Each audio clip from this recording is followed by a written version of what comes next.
Metro Manila and other areas during the period. IHS Market expects GDP to have grown by 3.8% in the July to September period, sharply lower than the 11.8% expansion in the second quarter. IHS Market Chief Economist for Asia Pacific, Rajiv Biswas, said the new round of lockdowns had disrupted consumption spending and affected many segments of industrial production. Metro Manila had been placed under ECQ last month. Biswas said economic shocks caused by the Delta surge were felt across Southeast Asia in the third quarter. He also said that the Philippines can only achieve a sustained economic recovery if the vaccine rollout ramps up, noting that the country will remain vulnerable to new COVID-19 waves until 70 to 80% of the population is fully vaccinated.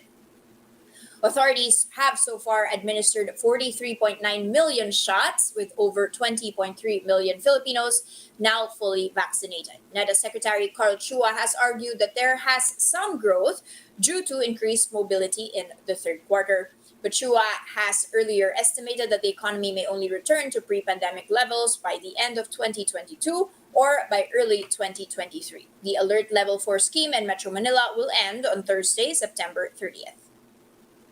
Now, given the recent improvements in Metro Manila's COVID data, the MMDA is pushing to downgrade the capital region to Alert Level 3 by October. Now, under Alert Level 3, indoor dine-in, personal care services, indoor tourist attractions, and even gyms will be allowed to operate at 30% capacity. This as new cases and the virus reproduction number are both seeing a downward trend, while vaccination rates continue to soar, with 71% of the eligible NCR population already fully vaccinated. But the Philippine College of Physicians says a downgrade might be premature since we haven't even seen the full effect of the new alert level system. PCP President Dr. Maricar Limpin also reminded the public and the government that many hospitals all over the country are still operating beyond 100% capacity.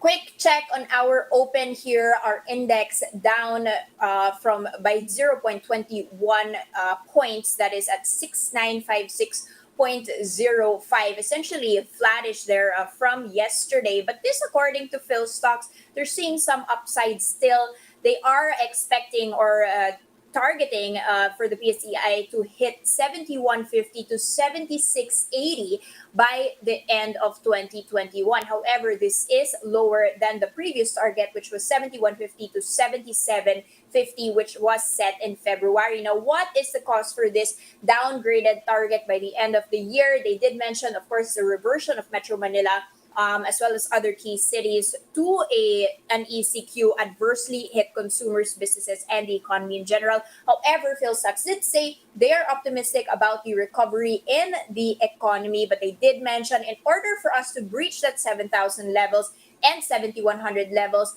sectors like the laggards, the banks, the property sector should show signs of recovery as well. They also adjusted the GDP projection growth forecast lower to 4% to 4.4%. That's from the initial 5.8 to 6.3% estimate. Now, speaking of the banks, I did want to take a quick peek here, especially as the president of the Bankers Association of the Philippines had said, this is of course Vic Veloso, that offering mobility incentives in Metro Manila and surrounding areas for those who are vaccinated can spur the economic activity. So again, they are supporting the idea that there should be more mobility for the vaccinated people. However, the Bangko Sentral, in the same day, also mentioned that we need to ramp up vaccinations. This, according to Ben Diokno, the governor of the central bank, he admits that the current policy space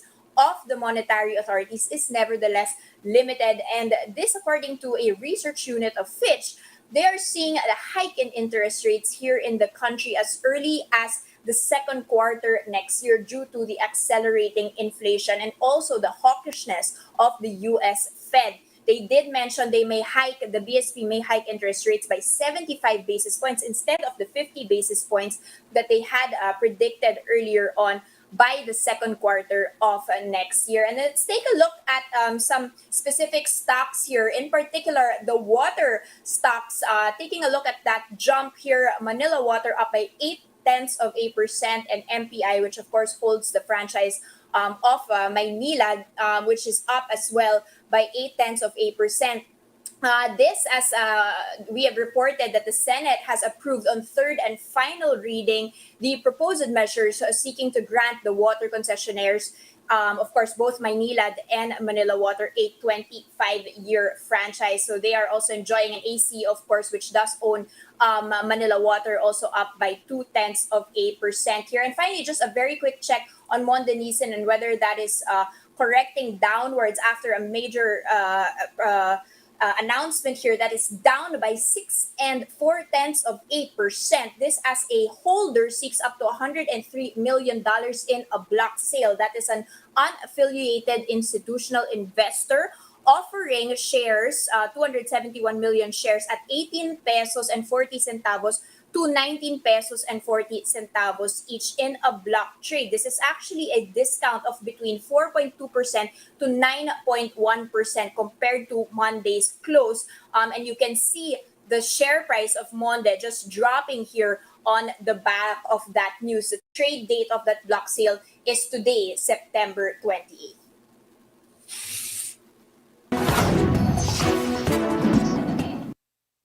Checking in on other headlines we're keeping our eyes on, the PEZA is asking the Finance and Trade Departments to allow IT BPO companies to implement work-from-home operations that are equivalent to up to 90% of their total revenues.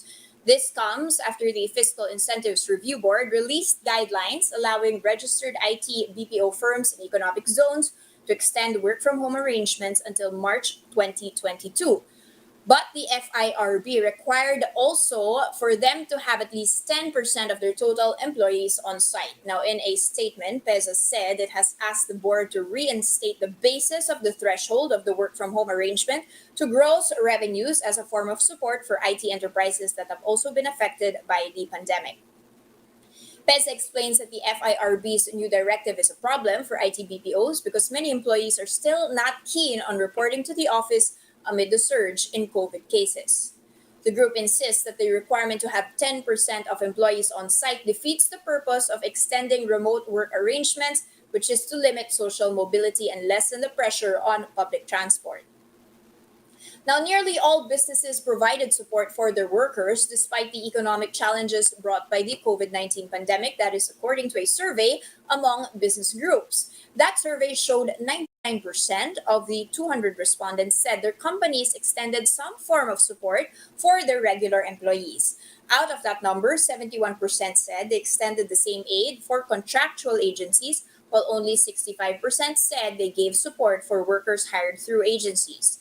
The Management Association of the Philippines said the survey results show that even in the pandemic, Philippine businesses remained caring, nurturing, and compassionate to workers.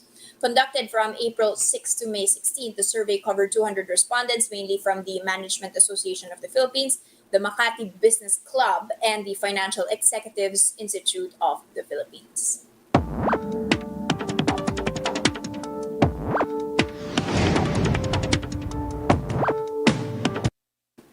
2 days until the end of the month of September and the alert level system pilot, and we are still uncertain about how October will fare. What's the next step? Here to talk to us, we have guest Sergio Ortiz-Luis Jr. is the president of the Employers Confederation of the Philippines. Good morning, sir, and welcome back. Good morning, Danie, and glad to be in your program again. Sir, we are 2 days towards the end of September. Hindi pa po na-decide if we're going to be staying in alert level 4. Some are saying we need to reopen further. What are you calling for given now, the vaccination story in NCR and given how this pilot month has done? Even at the end of August, we were expecting that we will go to GCQ starting September 1. But rather than doing that, because I thought there was a consensus already, everybody's saying that we have to live with the virus, that we will do everything, but yet we have to open the economy because we cannot afford not to. So instead of doing that, they injected this new system, which effectively, I think, are two lockdowns. So they maintained the lockdown on the original one, and they had a new lockdown, a granular lockdown. So dalawa yung tumatakbong lockdown rather than freeing it up. No? So now we're caught in that feature. So what's the difference from the point of view of many of the workers? Correct. They gave us 10% vaccinated, 30% for some areas. We were expecting that more than a million will be back to work already in these areas where non-essentials. But about 100,000 was only freed, no? So we have nothing against the bakuna bubble. But I think they're using that as the reason to holding up the freeing of the other people in the economy. To us, 10% for those vaccinated can come in.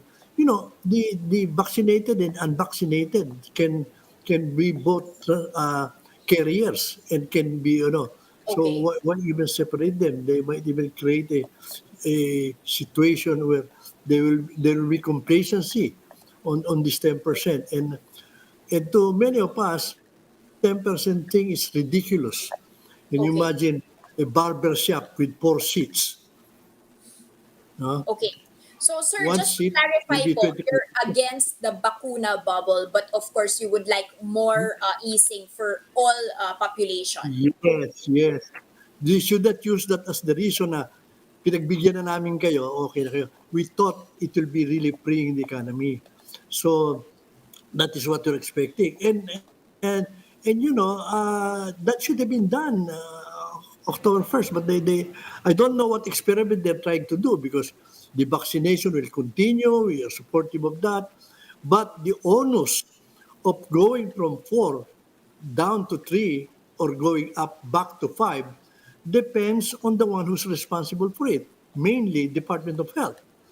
The reason why you can move in the rank will be how the hospital's rooms, the people, the medicine supplies are doing. And they're the one responsible for that.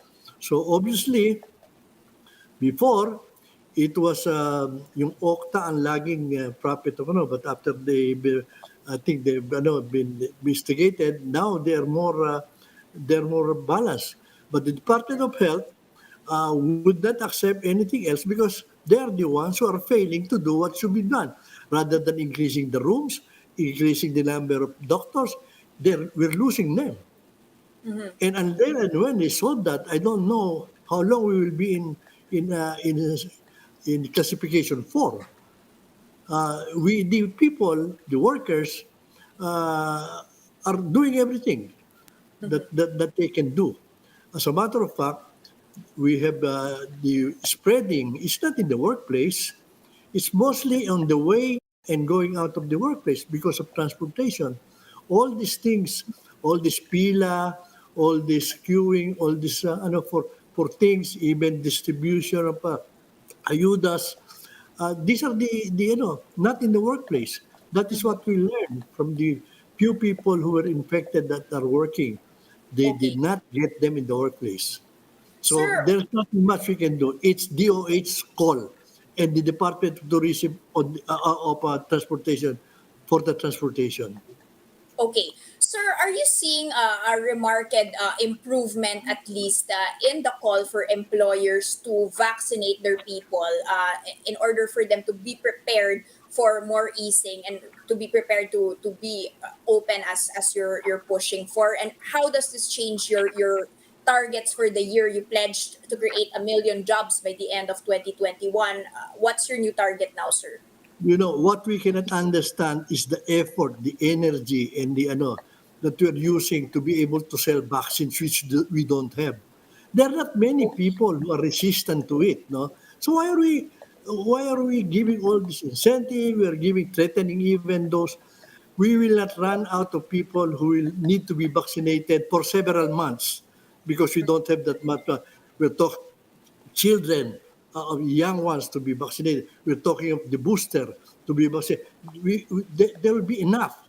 let's not worry about those who are resisting it. There are the very few of them Mm, already. Let's okay. put our energy on bringing in more vaccine and being able to roll them out. That is the role. That is why we are not on this all this issue about vaccine. Let's just stop selling it. Wala tayong binebenta, kulang. Okay. Sir, what about the target for the year in terms of number of jobs created? Will it change from the 1 million? Well, we are still hoping that yung up to December deadline namin will be met, but because of the ECQ thing, I think we're delayed, but we're trying to catch up. I think we're delayed by about a month at Okay. least, but we're trying Okay. to double time and catch up. Sir, last point, sir, on the Congress passing the Retail Trade Liberalization Act amendments. It's now up for President Duterte's signature. Now it has lower minimum paid up capital for foreign retailers, 25 million lang. Per store requirement, 10 million. Currently, it's 125 million. It's quite cheap now for them to enter. Is this going to hurt or benefit the economy, especially the local and small medium-sized enterprises?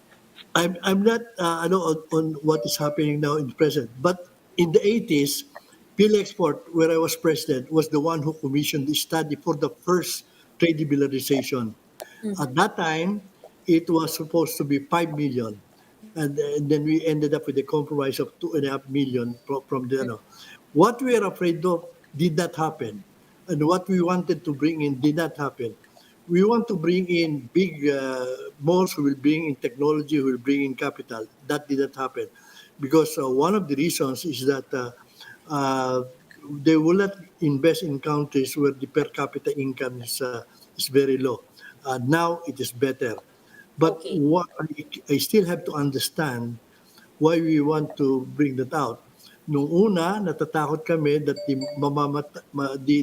the sari-sari store will die. It did not happen. As a matter of fact, with the coming of the big malls, uh, their supplier now becomes they do not have to stock up on inventory. I noticed that even in my hometown. The ones in the barangays, sari-sari store they go every day rather than having big capitals. They buy every day from the malls and they bring them out and sell that every day. Now I do not know why we're trying to encourage small businessmen to Mm. on retail. I do not understand. We there we are the amount that they're talking about. We are talking about micro or small industries from abroad to invest here. They will Okay. not bring in technology. They will not bring in capital. They'll probably fight for the operating capital and borrow from local banks. I don't think they will be able to export. And I think it will be harmful to our manufacturing industry because they will bring in and they will import only from their places. I can see that yung mga Koreans will probably specialize on mga store nila, mga Korean stores and retail stores, yung mga massage parlor siguro. Those are the business we're trying to I do not know why we are trying to Okay. we have no lack of those people who have that kind of capital. I Mm. don't think they will be bringing in money. I think they will be harmful at the end to our manufacturing industries. And so I really don't know the rationale Mm. while they're being done. Maybe pressure from the foreign chambers. But let's look at our manufacturing, especially now during this time. You cannot uh, you cannot expect these small companies from abroad to bring in what here. I don't think Mm. they will even export because how can the small companies do not have supply chain. They will just import from their countries and dump it here. So it Okay. will be harmful to us. So I don't know why we have to Correct. change it. But anyway, I think it's done. I'm just saying Okay. my piece because that's what we have learned from the very start. So problematic, sir, yung RTLA amendments, especially in eroding the small and medium-sized enterprises here and not necessarily creating more opportunities for them. Thank you so much for those insights. That was, of course, Sergio Ortiz-Luis Jr., President of the Employers Confederation of the Philippines. Thank you, Danny. And that's a first look into the business day. Today is Tuesday, September 28, 2021. Catch Businessworld Live for the market close at 3:15 p.m. today. I'm Danie Laurel. Mask on, wash hands, stay safe. Philippines, we are One News.